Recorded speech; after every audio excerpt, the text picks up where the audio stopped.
हाथ लगाओ।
सुप्रभात।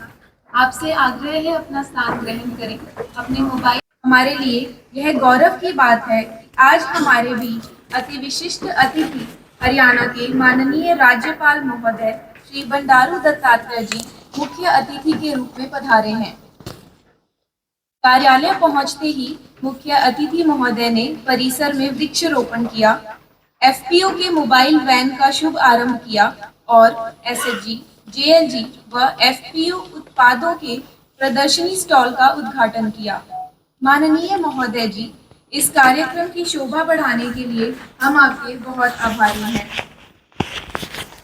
आज के हमारे विशिष्ट अतिथि श्री विवेक श्रीवास्तव जी, क्षेत्रीय निदेशक भारतीय रिजर्व बैंक, एसएलबीसी प्रतिनिधि, सर्व हरियाणा ग्रामीण बैंक के अध्यक्ष महोदय, हरियाणा राज्य सहकारी बैंक के प्रबंध निदेशक महोदय, बैंकों से आए वरिष्ठ अधिकारीगण, राज्य सरकार कॉरपोरेशन व डेवलपमेंट एजेंसी से आए हमारे पार्टनर्स, सभी स्टाफ सदस्य एवं वीडियो कॉन्फ्रेंस के माध्यम से जुड़े हमारे सभी क्लस्टर ऑफिसर्स, आप सबका नाबार्ड के 43वें स्थापना दिवस पर हार्दिक स्वागत है। मैं मुख्य महाप्रबंधक महोदया श्रीमती निवेदिता तिवारी जी से अनुरोध करती हूँ कि वे माननीय राज्यपाल महोदय जी को प्लांटर व शॉल भेंट कर उन्हें सम्मानित करें।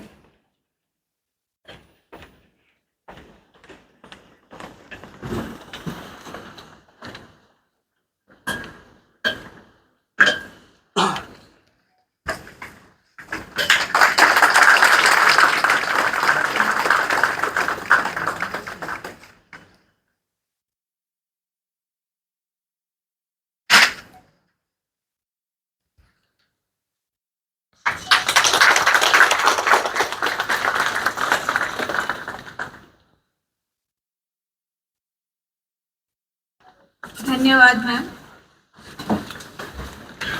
4 दशक से अधिक का यह सफर उसके युवकों के सपनों को अपने संसाधनों और योजनाओं के माध्यम से साकार करने का प्रयास किया है। जैसा कि हमारी संस्कृति में प्रचलित है कि हम किसी भी शुभ कार्य की शुरुआत दीप प्रज्वलित कर करते हैं, इसी परंपरा को जारी रखते हुए मैं सर्वप्रथम मंच पर आसीन माननीय राज्यपाल महोदय जी से एवं विशिष्ट अतिथिगण से अनुरोध करती हूँ कि वे दीप प्रज्वलित कर कार्यक्रम का शुभारंभ करें।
हमारे प्रथा के अनुसार संस्थान के प्रमुख समारोह पर अतिथियों का स्वागत करते हैं।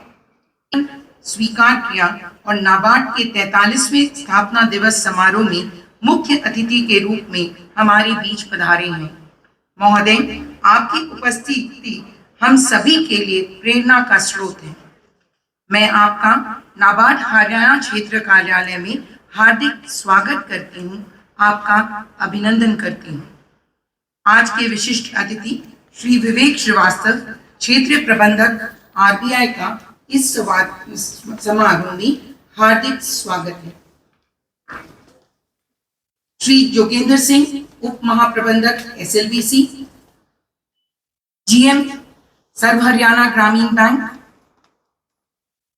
मैनेजिंग डायरेक्टर हरको, कैनरा बैंक एवं स्टेट बैंक के प्रतिनिधि, हमारे 2023-24 के दौरान नाबार्ड ने राज्य सरकार, सरकारी संस्थाओं और बैंकों को 10,768 करोड़ रुपए का ऋण दिया। नाबार्ड 1995-96 से लगातार देश के ग्रामीण क्षेत्र में बुनियादी ढांचे के निर्माण में महत्वपूर्ण भूमिका निभा रहा है। हरियाणा में 7,000 परियोजनाओं को लागू करने के में नाबार्ड का योगदान रहा है, जिनसे ग्रामीण लोगों को बड़े पैमाने पर लाभ मिल रहा है। हरियाणा की अर्थव्यवस्था में आरआईडीएफ फंडिंग का हिस्सा प्रतिवर्ष बढ़ता रहा है। नाबार्ड ने अब तक आरआईडीएफ के तहत 11,000 करोड़ से भी अधिक रुपए की वित्तीय सहायता जारी की है और विभिन्न परियोजनाओं के लिए 16,500 करोड़ मंजूर किए हैं।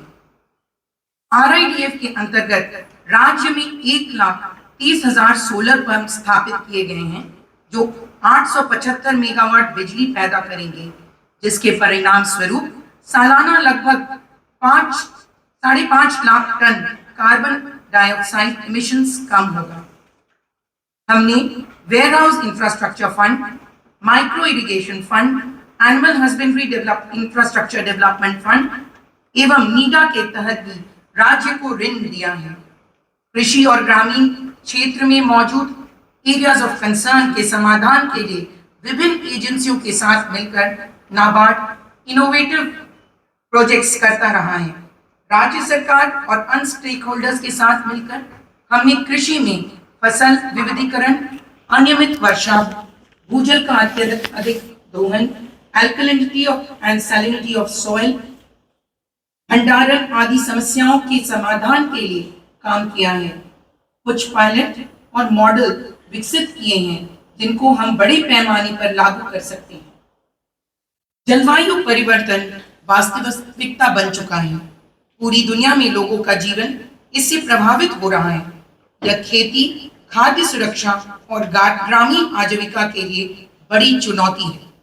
नाबार्ड क्लाइमेट चेंज की वैश्विक निधियों के साथ साथ राष्ट्रीय निधि के लिए भी नेशनल इम्प्लीमेंटिंग एंटिटी के रूप में भी कार्य कर रहा है और साथ ही अपने संसाधनों से नाबार्ड ने एक क्लाइमेट चेंज फंड बनाया है, जिससे क्लाइमेट चेंज की जागरूकता बढ़ाई जा सकती है।